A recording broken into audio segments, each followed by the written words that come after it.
Good afternoon, everyone. It's Wednesday, it's 12:30. It's also the 1st of December. I don't know if you can see any kind of visual clues as to what month of the year we're going in.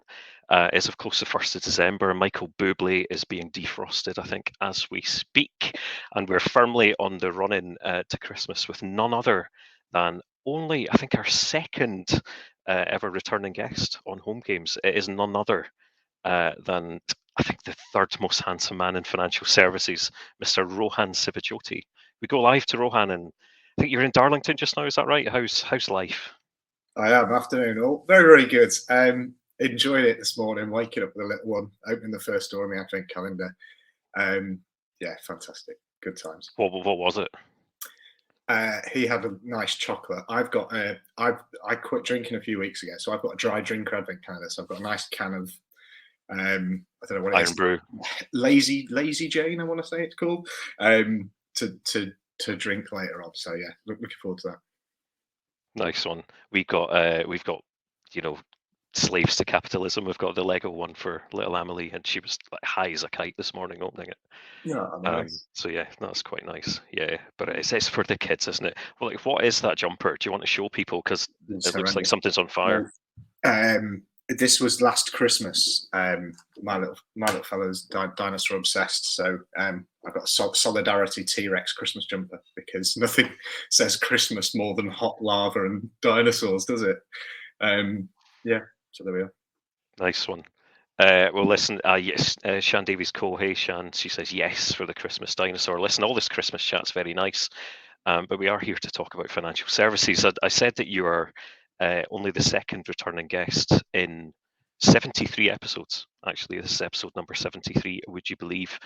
So it is. We're hugely grateful for you coming back on, Rohan. Last time round, I think it might have even been over a year ago.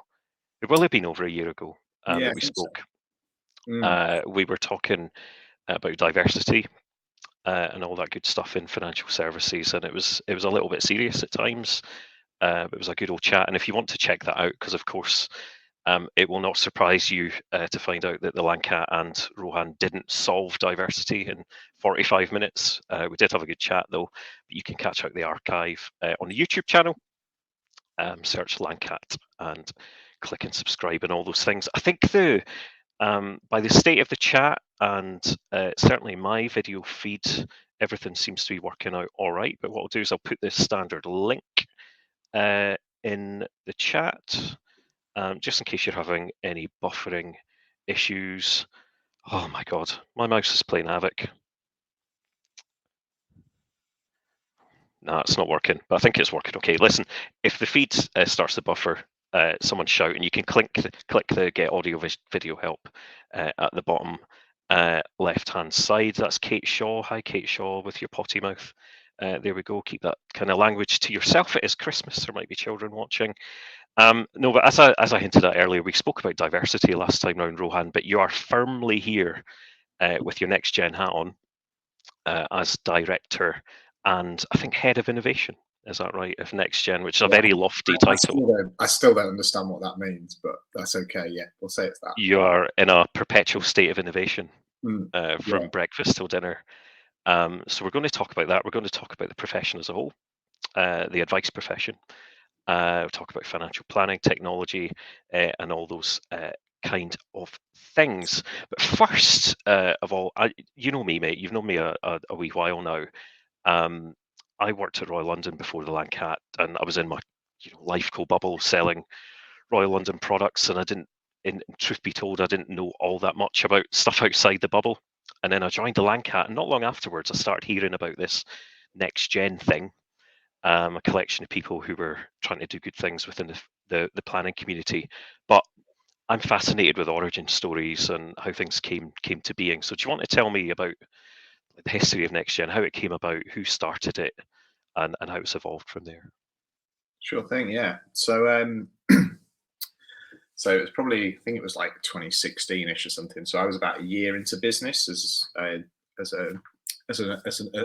advisor, as a directly authorized firm, running the show from my back bedroom. That's how you have to start, isn't it?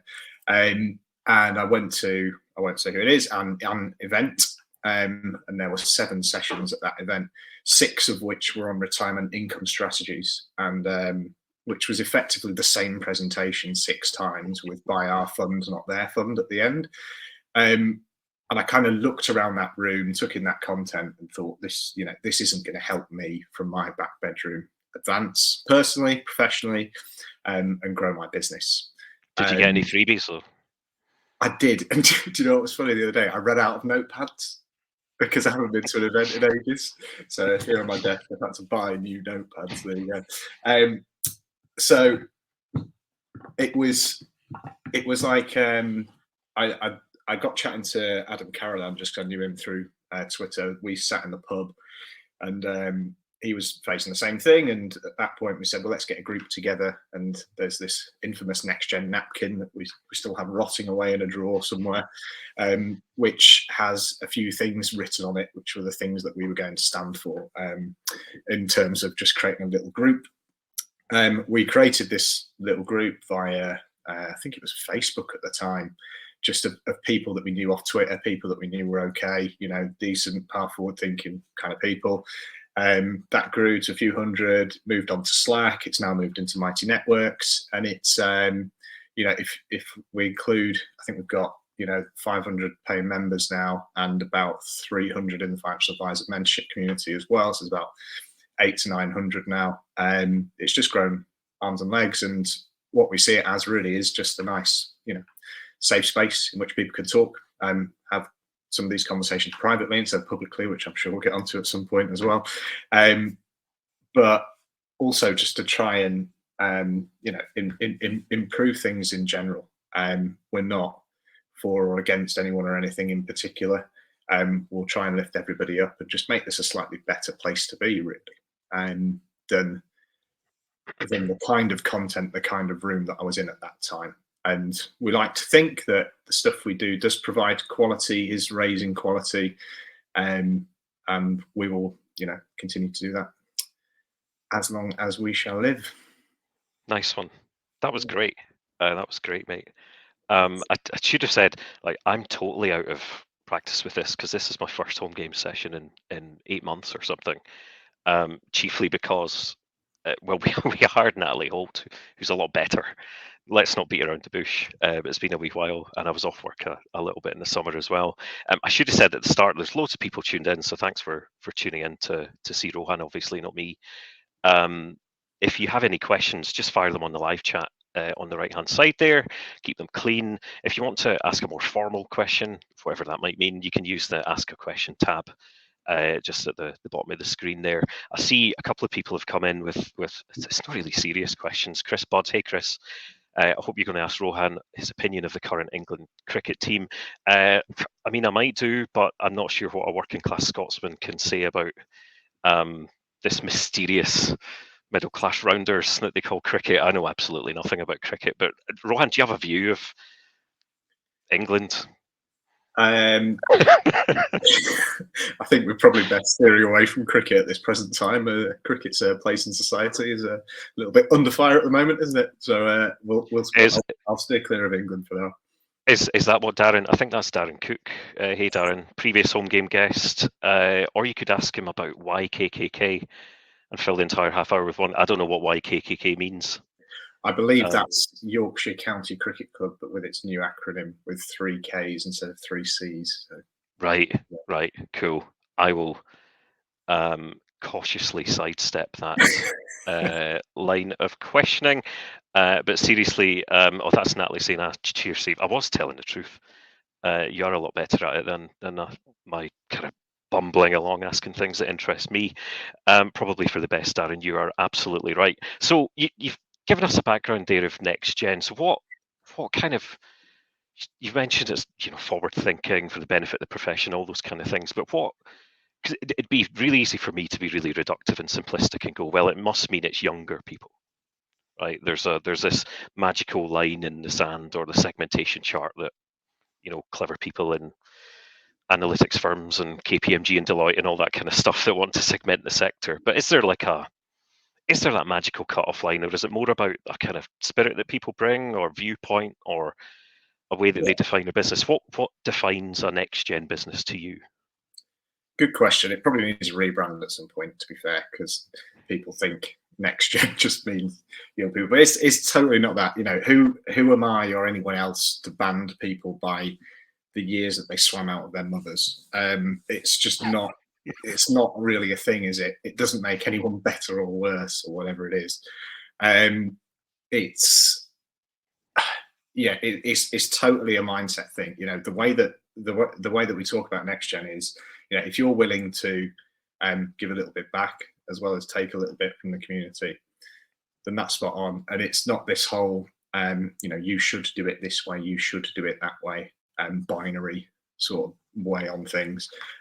It's the whole taking the best readily available information and making your own decisions from it. And I think as long as people can be fairly friendly, approachable, engage in a conversation, then that's cool. It's we always talk about it as an always learning mindset as well. I've always sort of said fairly publicly on a lot of stuff that, if I ever get to a stage in my career where for 12 months I've not learned anything new or don't feel like I've learned anything new, I'm not on with something, I should retire. And I think that goes for most people. Like, you just get a bit stale and things like that. It's I think it's one of those things where you want to be always learning, you want to be always developing, and you want to be, even from a client meeting perspective, you want to be embarrassed of the things you said 12 months ago and 18 months ago, because if you are, that means you're still developing and you're still getting better. So it's that always learning mentality, really, and moving away from the sort of know-it-all camp, I'd say.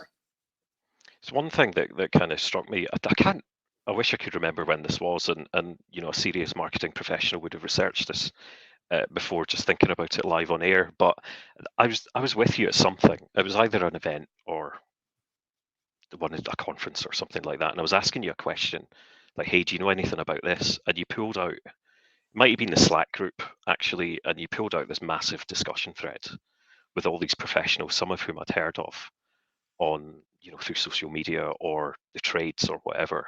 And it just struck me that, like, here's a bunch of people who are giving up their, well, not free time, but their working time to help each other or for best practice. Is that something that you have to work at, or is it something that people, is it just natural? Or, and I guess the counterpoint to that is, in your view, does it contrast with other parts of the sector?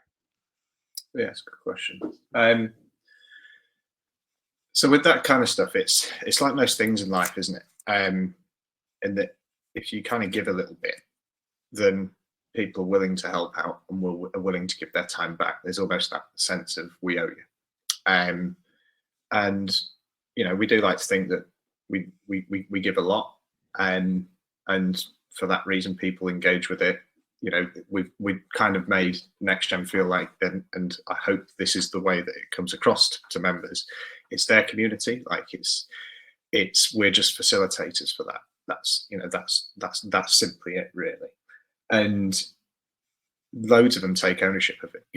Just from stuff like, somebody will put a technical question in and they'll get 4 answers in half an hour, or I just think it's brilliant, honestly. It's not like, so I think we'll talk about this at some point, Steve, this whole profession thing and accountants and solicitors and financial planners and all this. But still, as far as I'm aware, there aren't groups for solicitors and accountants and stuff like this, whereby people are willing to help each other, because they're still in that place of everybody's in competition and whatever else. As I said to someone the other day, yes, we're in competition a little bit, but competition from the perspective of things like beauty parades. Everyone will know here, if you're ever in a beauty parade, you don't want that client anyway, because they're just going to be a pain in the backside because they're already comparing and all the rest of it. So once you acknowledge that and you can just get on and help your peers and help us all raise the quality together, then it just becomes a significantly better place. And I look back now at the quality of content now compared to 5-6 years ago, and our take on it is, and I apologize if this comes across a little bit almost arrogant, but I like to think that the quality that we produce in terms of content is as good as anything out there. And with that, others will raise their game too.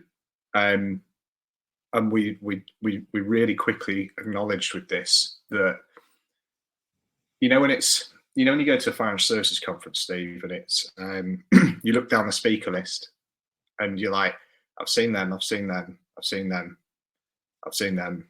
Oh, I haven't seen them. And it's like, we were like, right, if this whole thing with quality, we've got to get different people talking and different people doing things. So one of our huge focuses is turning people into content creators and into the next lot of speakers, influencers, all this kind of thing, to get fresh ideas out there, fresh quality out there, and that kind of stuff. So, but we will continue on our merry way. Sorry, I've rambled long enough there. I've completely forgotten the other point in your question. Does the collaborative aspect of NextGen contrast with your experience of other parts of the sector? Said the guy trying to provoke you, so I apologise. So if it's not, then say it's not. I don't have an agenda here, but I'd quite like to have a spiky conversation. I think we are a collaborative bunch, just generally. I just think it's getting there. I'm so bullish on the future. Honestly, I just think the whole profession's just streets ahead of it. If you think back to 10 years ago, what financial services was like, I've been in financial services since 21. What's that? 14 years ago, right? It's completely different. The quality's so good. You look at some of the events that are popping up. Great one yesterday down in London. Some other bodies and stuff throw themselves about. It's brilliant. It's significantly better, and we just like to think we've played our little piece in that and can continue to do that. I was going to say I could see Nick, Mr. Lincoln, who is a kind of regular HomeGames attendee. He was at Humans Under Management yesterday. I saw great things about his chat on Twitter, and there is that contrast between the kind of content that was prevalent 10 years ago or so to now. And I guess, the counterpoint to that, playing devil's advocate in the middle here, is there a danger that you talk so much about the behavioral side of things and so much about the planning aspect, which is of course right, and it's transformational for the sector, for the profession, and it is for the right reasons. Is there a danger you take your eye off the ball on the manufacturing side? Forgive me for all the planners who are watching, but the people who create the products, the platforms, the services, the tools, etc., etc., etc. And the second you guys collectively take your eye off that ball, we get back into heinous products and services and overcharged stuff. And that's kind of almost a philosophical question as much as anything. I don't know if that's real or if it's a real danger. Potentially, yeah. I guess the two aren't mutually exclusive, are they? So if you relentlessly focus on one, it doesn't mean you're not focusing on the other. I love all the behavioural side of things that's come into it now. Absolutely super. I think it is creating better client outcomes, stuff like that. I think there's probably a bit of care with marketing around that kind of stuff. I've seen. So I'll give you an example. I was speaking to a planner recently who couldn't understand why his marketing wasn't working and wasn't bringing in loads of new clients, and looked through his posts and we sort of talked them through, and there was loads of stuff on behavioural finance in there. And I was like, these are super. It's showing off your knowledge, great, but it's not the client problem. It's not you market to the problem, don't you, really? And you're trying to tackle problems. And clients don't wake up in the morning and go, I want to pay somebody to tell me how to behave. That's sort of just implicit in our nature, implicit in our roles for what we do. And of course that's part of the process, but that's not the client problem. And one of the comments this guy said was, I've been getting great feedback from my peers on these posts. And I kind of stopped him there and I said, just repeat that sentence. And I was like, it's not your peers you're marketing to. It's, in his case, business owners or whichever else. So it's just trying to remember that, really, that these are great skills, great things to have. But effectively, they're not the issues that clients. They are the issues that clients have in terms of, yes, clients need to behave and that kind of thing, but they're not the reasons why they're up in the middle of the night, if you know what I mean. Yeah, no, that's cool. I want to. This is the seamless link into chapter 2 of this chat, Rohan. I'm going to draw a fictitious line in the sand, and then move on to talk a wee bit about technology, because I can't speak to the head of innovation at NextGen Financial Planners Group without talking about technology. And I'm gonna ask you a question. Actually, I'm going to put you on the spot. You don't know I'm going to do this, but we've just finished field work on our big annual omnibus study, State of the Advisory Nation. Report will be out in the new year, etc., etc., etc. But one of the chapters is on technology, and there's a question in there where we say, so you take the main component parts of the technology that fulfills and enables the advice process for you, ladies and gents. So platform, back office, CRM, investment research, blah blah blah blah blah. So it's like 7 main component parts, and others would argue that there's 8 or 6 or whatever, but we've chosen 7, and we ask them, if we were to give you like a magic wand, free from any form of administration, and I know this is unrealistic, but that's the point. Free from any contractuals, administration. If you could just push a button and go, right, for fuck's sake, I don't want to use that anymore. I'm going to use something new, and I'm going to parachute that in. How many people in the profession do you think would instantly switch out more than 2? More than 2 of those core critical components. Because I'll give you some context. If you look at the individual parts, some of the satisfaction ratings are actually really good. So something like 8.5 or 9 out of 10 would use the same cash flow. Something like 7 out of 10 would use the same platform, which is consistently a surprise considering what you hear in public about some platform adoptions. Investment research, something like 8 or 9 out of 10 would use the same one of them. So there are components within that which looks really positive. But then when you start to look underneath the data, do you want to have a guess? Go on. No, go for it. I would have no idea. 89% of people would swap out more than 2 parts. And there's only 1% of people would keep everything. So little surprise then that we have people all over the place trying to innovate and trying to do things differently. So my opening question to you, and answer on behalf of yourself and your history as a planner, or the NextGen community, or what you hear on the Slack group, but what is it that winds you up about technology in the sector and the advice process? There's going to be nothing groundbreaking or particularly new in what I say here. I think it's the same as everybody else. It's just that things don't talk to each other, isn't it? I often think a lot of it is just hampering from the legacy provider side of things as well, like how difficult it is to get, let's say, a client comes to you with, I don't know, 3 pension schemes to review, or whichever it is as part of that process. You're going to get 3 different timescales from 3 different providers. You're probably going to have to chase each one of them twice, all that kind of stuff. It just appears a bit of a nonsense, really, to me. And actually, a lot of the delays in the stuff that we do at a lot of time is actually just held up in that part of things. I don't think the tech is too bad. It's not horrific.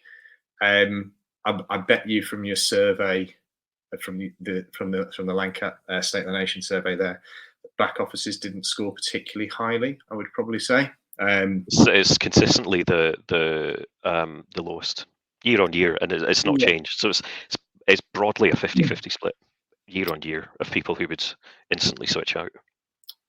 And the thing with that market, I guess, is that something really, really, really, really spectacular has to come along to make that change, because changing your back office is, I think, the equivalent of changing your partner, isn't it? It's a big upheaval. Like it's a huge thing. So there is that. I think there is some sense of apathy with some of those in particular. I'm not surprised on the cash flow side of things. I think the cash flow tools out there are absolutely fantastic. And yeah, it's interesting. I don't think it's that bad. I just want more things to talk to each other and less rekeying. Do you think, because as you know, mate, we do loads of interviews for various projects and research, and that can be for anything from platform issues to wider thematic stuff, and we always talk about segmentation, and we always talk about technology when we have these conversations with firms that give up their time to help us out. But it strikes me that there's almost there's because of, and I'm definitely going to get the phrasing of this wrong, or it's going to be inelegant for whatever reason, but the implied or implicit pressure on firms to not just use one platform, to look at individual client outcomes, to use different investment ranges for certain circumstances, to still maintain legacy providers. It feels like firms of any kind of size are hampered by this kind of almost we call it accidental segmentation, where you're not making a conscious. I don't think anybody wakes up and goes, I'm going to start an advice firm, and do you know what I really want? I want to have contact with 10 different providers, and 15 different systems. I think it's like it's good, well-meaning, honest intentions that always underpin this. And I guess this is a very rambling introduction, but does that ring true with NextGen? Do you see people who are, because the classic, see if you speak to people at head offices and big providers and asset managers, you very quickly hear things like, the next generation of people won't tolerate poor technology, and the systems of today, if you're 30, it looks like blah, blah, blah, blah, blah, blah, blah. But are we not just destined, until there's like a fundamental restructure of what suitability is and segmentation and all those things, are we destined to repeat the same things with new generation firms that are technologically minded? That was a very long and an ugly question. It was. Thanks for that. I guess right. So first of all, this whole next generation won't suffer technology, placards and all this. We have to, right? Like, well, what's the alternative? That the next generation just don't trade. Like the next generation have to suffer it. I reckon I give it a couple of years before some very smart people who will have some money from perhaps an exit from somewhere or whatever it is. Some very smart people in the profession will pull something together that brings all of this together. But this stuff takes time and it takes deep pockets, very, very deep pockets. I think it's not something you're going to build on, and we're talking multiple millions here. This isn't something you're going to build on with 500 grand or whatever it is. Yeah, it's a funny one, mate. I don't know. I would love it. I would love it if I sound like Kevin Keegan. I would love it. They still have to. What is it? They still have to go to Middlesbrough and take some. If we just had a few bits even just a couple of bits that talk to each other, there was a bit of a seamless end-to-end process between a few bits of kit would be absolutely lovely. But it still feels like we're a long way from it. I don't know. Is that how it feels to you? It feels like it to me. Yeah, it feels like it. There's no kind of panacea or nirvana state just around the corner, and it's an awful lot of hard work. And I think the thing that frustrates us is that I think there's a gap between the viewpoint of it just needs to talk to each other and the reality of just how complex the individual point-to-point relationships and how complex firms are and how unique firms are. I know that's a misnomer, but each firm has a kind of glorious, unique combination of thoughts, beliefs, philosophies, investments, technology providers, etc., staff preferences. And I don't think that's fully understood across the sector. And I think that's why we go round in circles a little bit. Anyway, like moving on, and I really want to start seeing some questions coming through for Rohan. I don't know if my live chat's broken, but it's stopped on a very nice message from Nick saying thanks, Steve. But I would like to see one or two questions coming through for Rohan while we have him. Let's look at it from a more positive perspective. What is it that's really making things fly? What do you get great feedback from in terms of bits of kit and providers that are out there? Because I think it's dangerous in this day and age, and probably every other day and age in history, that you focus on the negative. What's some of the good stuff that you see out there? Right, good stuff that's made real differences to financial planning firms. Right, as basic as it is, Calendly, like just for scheduling meetings. It's $7 a month. I don't know why everyone isn't using that yet. It's incredible. Bits of stuff like Crisp, which takes out background noise when you're on calls like this, and Zoom, of course. I'm a big fan of Crisps. I know you're a big fan of Crisps. You are the Crisp, the financial services Crisp man. So there you go. In terms of advisor tech and things, that looks good. In terms of from the platform space, the one I consistently hear really, really good things about is Fundment. From tons of NextGen members are just really impressed with what they've done, how they've come to market, their proposition, how it works. I hear that a lot at the moment, so they seem to be doing very, very well. Cash Calc, massive strides there. I think with the taxation kind of piece as well. That they've just added in. The onboarding system's fantastic. There are firms just buying that just for the onboarding system now. Not even using the cash flow side of things. Absolutely superb. And outside of that, a lot of people are moving to CRMs, I'd say, rather than back offices. There's been quite a few just plug in an Asana or a Zapier or whichever it is. But outside of that, nothing. I don't think that's anything too sort of fancy. I don't think. Nice one. We've got a question, and I promise it's not a placed question. It's from Professor Tom McPhail, who we interrupt as HomeGames for a brief message from our sponsor. We launched a podcast this week. Podcat. It's because we're Lancat, and podcast. Oh, so Podcat. Good. So yeah, good. it's good. Wow. Yeah, it's good. It's Financial Services Unplugged with Tom McPhail, and unplugged because it would be a disaster if a podcast was unplugged, but also there's no plugs, no product plugs. It's people talking about the issues in the profession. You can find it on Spotify, etc., and all the other places you can find podcasts. Anyway, Tom's saying, Rohan, what's going to close the advice gap? And I was going to ask you about this because there's an implicit suggestion that the advice gap should be closed, I guess. So what's your view on the advice gap, and is it part of your role to try and close that? How gaping is it? Like how we closed off diversity in a 45-minute time. We're just going to do the advice gap in 12 and a half minutes, mate. Come on. Wow. So I've still not seen, right, I know it's called advice gap. I've still not seen, I'd love to see it, a really, really, really blooming good guidance proposition. I think there's a huge gap for that. Somebody can nail guidance. I've seen a lot of money coaching stuff come to the forefront as well. Octopus's purchase in that space was interesting, actually, and stuff they're going to be doing there with Money Coach.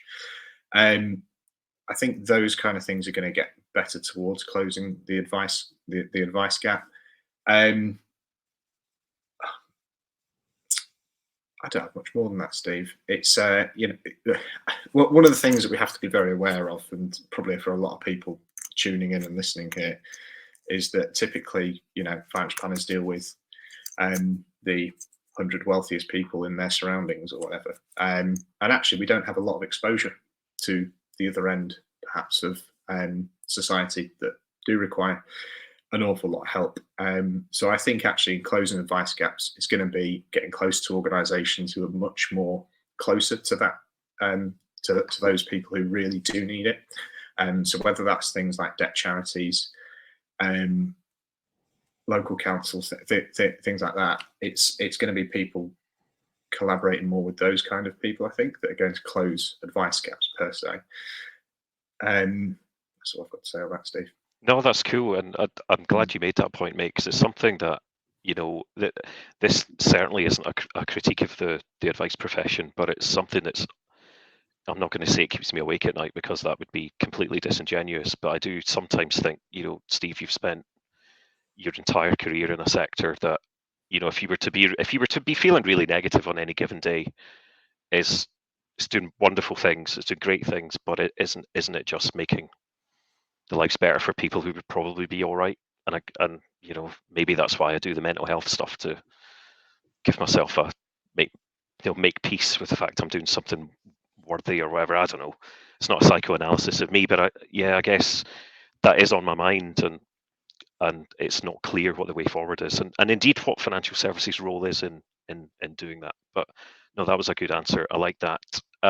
Nick, Calendly may be the best thing since the first day of the 2010 Boxing Day Test match in Melbourne. Look it up, Nelson.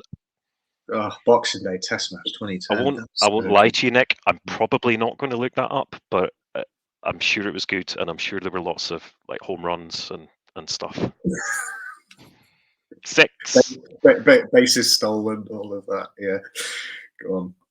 Andy Arthur, Rohan, can I ask how many members does NGP have, and what is your ultimate aim for NGP? You sound like the head of Spectre or something there. Your ultimate aim for next gen planners, but what's the end state? Because like you hinted at earlier, we're all going to get old one day. What's the future for next gen and its leaders? And that's a great question, Andy. Cheers for that. Okay, thanks, Andy.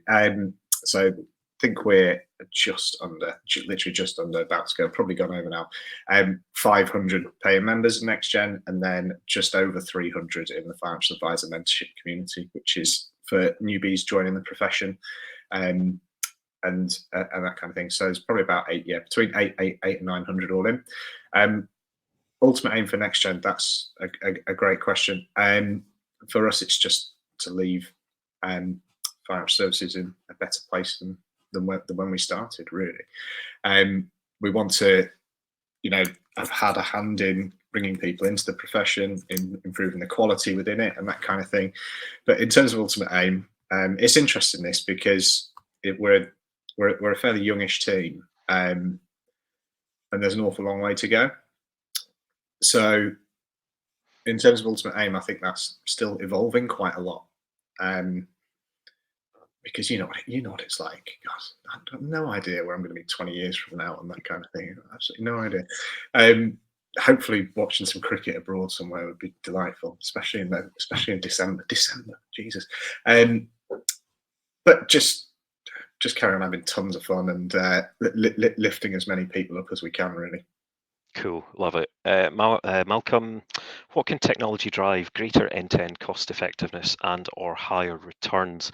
And I'll add a supplementary thing to that, in that all the stuff we talked about around behavioral stuff and coaching and planning, is there like a critical mass point where an individual advisor can not tolerate, but you know what I mean in terms of processes, in terms of time, can tolerate having X number of relationships with a number of clients per year?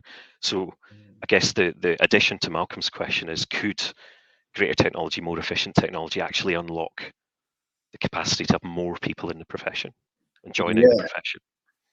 Yeah, great shout. Because yes, so I saw something the other day. I don't know if you saw this, Steve. It might have been you guys, but was it something about how many clients are now happy to meet face to face online rather than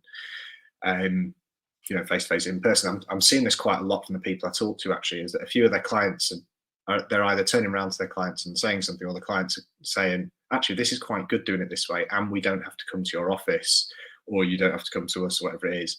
Can we just carry on this way? And it being, yeah, okay, fine. And that's, the pandemic's obviously been absolutely bloody awful for everybody. But if we're looking at little, nuggets that came out of it that were okay, one of them is that this is now an acceptable medium to do a lot of things. I mean, from a marketing perspective, I think webinars are massively underused by the advice profession. It's just an amazingly cost-effective way to get in front of an awful lot of people. So technology like Zoom and all this kind of stuff will drive, you would hope, the cost of advice down, because you may not need a nice office, you may not need to travel out and spend the petrol and all that kind of thing. And it's that whole time thing around it. So like someone was saying to me the other day, I don't have to travel 45 minutes to a client, 2-hour meeting, 45 minutes back, and I'm losing that hour and a half, whereas I could be doing other stuff in that hour and a half. So hopefully it does increase effectiveness, and people can serve more people, come up with more innovative ways in which to service people as well. And leading on to Tom's question earlier on, maybe plug in that advice gap a little bit. Grand, where I can see the clock's has just gone to the 40-minute mark, and I've got 2 more questions left for you. One's a bit pokey and one's a bit more fun at the end. So first question, I know we've talked about this in the past, but let's penultimate question's a bit of a negative one. So social media, Twitter, public spats, arguments, below the line comments on things like Citywire, money marketing, yada yada yada. Is there another professional services profession in the UK that argues as much with each other as the advice community? And if so, why? It must be in the top 5 at least.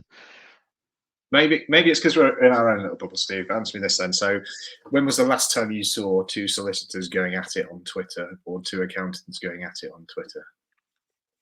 I don't recall ever seeing that. I mean, I'm sure it happens. I'm sure it happens. And listen, I hold my hands up. I'm guilty of stoking stuff in social media, and I'm trying not to anymore. But why does that happen, do you think? I don't know. So, right, I always feel this, that we're in this incredible, like, as the financial planning community, is trying to become a professional, is a professional, whichever way you want to look at it at the moment, right? And but we're in this amazingly privileged situation, right? So if you think about an accountant and a solicitor, nobody chooses to go and see an accountant or a solicitor. You have to go and see one to do your accounts, or you have to go see a solicitor because something's either gone wrong or you need something doing or whatever it is.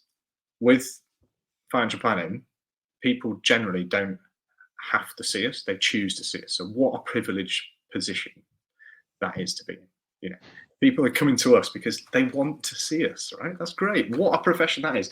And like I've spoken about this before. So my missus was a solicitor. She quit earlier this year actually, because she was sick of the high pressure of it, and the fact that a couple of clients at times have turned around to her and said, "I hope I never have to see you again."